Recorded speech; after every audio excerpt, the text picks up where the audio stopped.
Hello friend, welcome to my YouTube channel Spandan pathology. मैं doctor Nirmal आपके सामने आ गया हूँ एक नए टॉपिक पर डिस्कस करने के लिए। आज का जो हमारा टॉपिक है जिसके ऊपर हम डिस्कस करने वाले हैं उस टॉपिक का नाम है मलेरिया। जैसा कि हम लोगों ने लास्ट वीडियो में भी देखा था मलेरिया के ऊपर, बट पूरा कंप्लीट नहीं हो पाया था मलेरिया के लिए, क्योंकि एक मलेरिया जो है आप सभी को मालूम है कि इसके ऊपर बहुत सारे क्वेश्चन आते हैं। 5 मार्क्स में भी आते हैं, 10 मार्क्स में भी आते हैं, एमसीक्यू भी आती है। तो इसके लिए इसको हमने डबल पार्ट में मलेरिया के ऊपर हम लोग डिस्कस कर रहे हैं। एक पार्ट में अगर हम इसको डिस्कस करना चाहेंगे तो वीडियो काफी बड़ा बन जाएगा, इसके लिए आज हम लोग इसको सेकेंड पार्ट्स में कंप्लीट कर रहे हैं। तो आइए देखते हैं मलेरिया में क्या रह गया था, हम लोगों ने कल जो देखा था उसके बाद और क्या क्या उसमें कंप्लीट करना है उसके ऊपर आज हम लोग डिस्कस कर रहे हैं। ओके, तो व्हाट इज मलेरिया? तो first, the malaria infection is caused by a parasites and does not spread from person to person. मतलब क्या है कि मलेरिया इन्फेक्शन जो होता है यह मलेरिया इन्फेक्शन पैरासाइट के कारण होता है और यह एक इंसान से दूसरे इंसान में नहीं फैलता है या एक इंसान से दूसरे व्यक्ति में नहीं फैलता है, मतलब डायरेक्ट कॉन्टेक्ट नहीं है। Mild symptoms are fever, chills, headache and body ache. Mild जो इसका सिम्टम्स होता है मलेरिया के, मतलब हल्के लक्षणों में बुखार लगना, कपकपी वाला ठंड लगना और सिर दर्द, बदन दर्द हो सकता है। Severe symptoms include fatigue, confusion and difficulty in breathing. मतलब क्या है कि मलेरिया के गंभीर लक्षणों में फटीग मतलब आपको थकान, कंफ्यूजन मतलब भ्रम, कंफ्यूज होना, बोलते हैं ना अरे क्या कंफ्यूज हो रहा है वैसे कंफ्यूजन मतलब भ्रम, एंड आपको श्वास लेने में परेशानी हो सकती है। Children under 5 years, pregnant women and people with HIV और AIDS are at higher risk of severe infections। मतलब 5 वर्ष से कम के बच्चे, 5 वर्ष या 5 years ओल्ड जो चिल्ड्रेन है उसमें, तो 5 वर्ष से कम उम्र के बच्चों, प्रेग्नेंट लेडीज, प्रेग्नेंट वुमेन या HIV से जो HIV और एड्स से जो पीड़ित व्यक्ति है या इन्फेक्टेड पर्सन है उनमें मलेरिया होने के बाद गंभीर संक्रमण का खतरा अधिक होता है। Okay, children under 5 years, pregnant women and people with HIV और AIDS are at higher risk of severe infections. मतलब 5 वर्ष से कम उम्र के बच्चों, प्रेग्नेंट लेडीज, HIV या एड्स से पीड़ित लोगों को गंभीर संक्रमण का खतरा अधिक रहता है। किसमें? तो मलेरिया में। मलेरिया अगर किसी पेशेंट को हुआ है, अगर उसका एज 5 साल से कम है या वो लेडीज प्रेग्नेंट है या फिर ऐसे इंसान में हुआ है जो HIV और एड्स से ऑलरेडी पहले से इन्फेक्टेड है, मतलब संक्रमित है, तो उसे मलेरिया में गंभीर लक्षण देखने को मिलता है। Malaria can be prevented by avoiding mosquito bytes and with medicines. मतलब क्या है कि मच्छरों के काटने से बचकर, मतलब मच्छरों के काटने से बचाकर और मेडिसिन यूज करके हम मलेरिया को कंट्रोल या खत्म कर सकते हैं। Treatments can stop mild cases from getting worse. Treatment से हल्के मामलों को, मतलब हल्के केसेस को और खराब होने से रोका जा सकता है। Okay, treatment can stop mild cases from getting worse, मतलब खराब। तो अगर किसी पेशेंट्स में माइल्ड सिम्टम्स है और उसी कंडीशन में हम उसको ट्रीटमेंट करना चालू कर देते हैं मलेरिया का, तो उसमें कुछ गंभीर लक्षण उत्पन्न न हो जाए, इसको हम रोक सकते हैं। Malaria mostly spread to people through the bites of some infected female anopheles mosquitoes. मतलब क्या है कि जो मलेरिया है यह अधिकांशतः ज्यादातर इन्फेक्शन, मलेरिया ज्यादातर इन्फेक्टेड मादा फीमेल, मतलब मादा फीमेल एनोफिलस, मतलब मादा एनोफिलस मच्छरों के काटने से लोगों में फैलता है। Malaria mostly spread to people through the bites of some infected female anopheles mosquito. ये एनोफिलस मॉस्किटो ये मच्छर का नाम है, मॉस्किटो मतलब मच्छर, एनोफिलस मतलब मच्छर का नाम है, मॉस्किटोस का नाम है। फीमेल मतलब यह मादा है। ओके, अब डेंगू में भी देखे रहेंगे कि फीमेल ही थी, एडिज एजिप्टी, यहाँ पे भी है फीमेल एनोफिलस, मतलब दोनों जगह लेडीज ही है। ठीक है। Blood transfusion and contaminated needles में आल्सो ट्रांसमिटेड या ट्रांसमिट मलेरिया।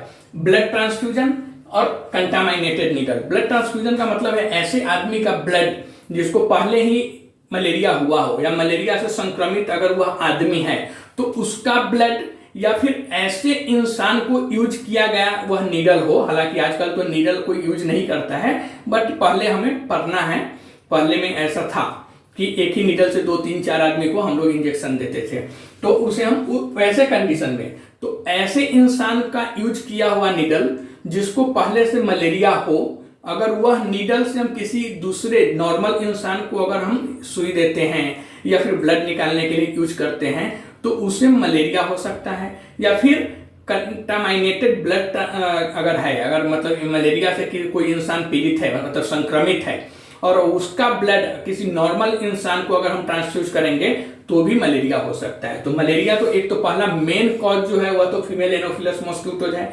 सेकेंड में हम बोल सकते हैं कि कंटामाइनेटेड ब्लड और कंटामाइनेटेड ब्लड ट्रांसफ्यूजन एंड कंटामाइनेटेड नीडल के वजह से भी मलेरिया ट्रांसफ्यूज हो सकता है, ट्रांसमिट हो सकता है। If untreated P falciparum malaria can progress to severe illness and death within 24 hours. यह बहुत इंपॉर्टेंट है। अगर इलाज न किया जाए पी फैल्सीपेरम मलेरिया को, मलेरिया में 4-5 टाइप्स को होते हैं, वो हम आपको टाइप्स जब पढ़ाएंगे तो उसमें हम बता देंगे। बट यहाँ पे हम सिर्फ देखेंगे कि पी फैल्सीपेरम क्या करता है। तो पी फैल्सीपेरम एक मलेरिया का टाइप्स होता है, मलेरियल पैरासाइट्स में एक टाइप होता है जिसे हम पी फैल्सीपेरम के नाम से जानते हैं। Okay, Plasmodium falciparum. तो यह पी फैल्सीपेरम जो मलेरियल टाइप्स है उसको अगर हम इलाज न करें तो 24 आवर के अंदर, मतलब 24 घंटे के भीतर पेशेंट्स को जो मलेरिया की जो है बीमारी है वह गंभीर हो सकता है और यहां तक कि पी फैल्सीपेरम में मौत भी हो सकती है। ओके, समझ में आया? अगर इलाज न किया जाए तो पी फैल्सीपेरम मलेरिया 24 आवर्स के भीतर गंभीर बीमारी और मौत का कारण बन सकती है। ओके, इतना याद रखना आप लोग, पी फैल्सीपेरम में यह इंपोर्टेंट है। क्या है important? If untreated P. falciparum malaria can progress to severe illness and death within 24 hours। ठीक है, इतना समझा? क्या? तो अगर इलाज न किया जाए तो पी फैल्सीपेरम मलेरिया 24 आवर्स मतलब 24 घंटे के भीतर गंभीर बीमारी और मौत का कारण बन सकती है। These are 5 Plasmodium parasites species that cause malaria in humans, and 2 of these species P. falciparum and P. vivax। Okay, यह क्या बता रहा है कि मलेरिया प्लाज्मोडियम पैरासाइट की 5 प्रजातियां हैं। कितना? तो स्पीसीज मतलब होता है प्रजातियां। तो प्लाज्मोडियम पैरासाइट की 5 प्रजातियां हैं जो लोगों में मलेरिया का कारण बनती है, और इनमें से 2 प्रजातियां जो पी फैल्सीपेरम और पी वाइवेक्स सबसे बड़ा खतरा है। कौन कौन सा? तो पी वाइवेक्स और पी फैल्सीपेरम, प्लाज्मोडियम वाइवेक्स और प्लाज्मोडियम फैल्सीपेरम। टोटल मलेरिया की 5 टाइप्स की प्रजातियां हैं, स्पीसीज है।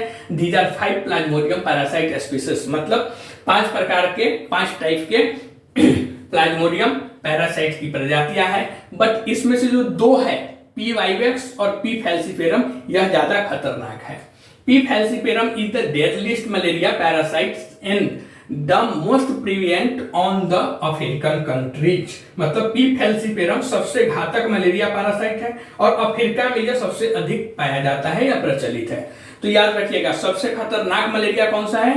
तो पी फैल्सीपेरम। मलेरिया भी 5 टाइप्स के हैं, उसमें से जो सबसे खतरनाक है वह कौन सा है? तो पी फैल्सीपेरम। याद रखिए, यह पूछता गया, क्वेश्चन में भी पूछता है कि सबसे खतरनाक मलेरिया कौन है, तो आप लिख सकते हैं पी फैल्सीपेरम। क्यों? तो P falciparum is the deadliest malaria parasite and the most prevalent on the African countries. मतलब पी फैल्सीपेरम सबसे घातक, सबसे डेंजरस मलेरिया पैरासाइट है और अफ्रीका में यह सबसे ज्यादा पाया जाता है। अफ्रीका में यह सबसे ज्यादा प्रचलित है। कौन सा? P falciparum. याद रखिए, अपने यहाँ भी पी फैल्सीपेरम है, ऐसा नहीं कि इंडिया में पी फैल्सीपेरम नहीं पाया जाता है, इंडिया में भी पी फैल्सीपेरम पाया जाता है। But compare to India, Africa में यह जो स्पीसीज है पैरासाइट की पी फैल्सीपेरम जिसे हम बोलते हैं, यह ज्यादा पाया जाता है। P vivax is the dominant malaria parasite in most countries outside of Africa. यह क्या बता रही है कि पी वाइवेक्स जो है वह अमेरिका के बाहर अधिकांश देशों में प्रमुख मलेरिया पैरासाइट है। अपने यहाँ भी पी वाइवेक्स ज्यादा है। अगर आप लैब में किसी जाते रहेंगे, किसी लैब में अगर आप काम करते रहेंगे और मलेरिया टेस्ट वहां पे होती है, तो आप देखेंगे कि पी वाइवेक्स ज्यादा होता है compare to P falciparum. P falciparum बहुत कम पॉजिटिव केसेस हमें देखने को मिलती है, बट पी वाइवेक्स आपको इस सीजन में कॉमनली ज्यादा देखने को मिलेंगे। Other malaria species which can infect humans are P malariae, P ovale and P knowlesi. Okay, अन्य मलेरिया जो 3 टाइप्स के बच गए, पहला P falciparum, second P vivax, उसके बाद कितना बचा? 5। टोटल कितना बता रहा है? 5 प्रजाति, 5 टाइप्स के मलेरिया होता है। इतना आप समझ जाइए, प्रजाति वगैरह को जानने दीजिए।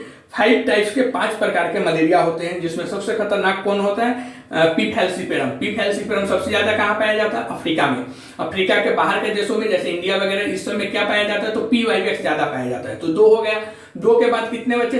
3 मलेरिया में जो उससे भी इन्फेक्शन हो सकते हैं, उससे भी मलेरिया हो सकते हैं, वह कौन कौन से हैं? तो पी मलेरियाई, पी ओभाले एंड पी नोलेसी। यह जो 3 टाइप के प्रजाति है, यह 3 टाइप के जो मलेरिया की प्रजाति है, यह बहुत कम रेयर होता है। इससे बहुत कम रेयर, मतलब रेयर मलेरिया होता है, इससे ज्यादा मलेरिया नहीं होता है। मेन जो केसेस है वो पी फैल्सीपेरम जो अफ्रीका साइड में ज्यादा पाई जाती है, इंडिया में पी वाइवेक्स ज्यादा पाई जाती है। ओके, तो यह एक मलेरिया के ऊपर हमारा एक नोट था। आप कमेंट करके बताइए वीडियो आपको कैसा लगा। अगर यह वीडियो आपको अच्छा लगा तो हमारे चैनल को सब्सक्राइब कर दीजिए। तब तक के लिए थैंक यू।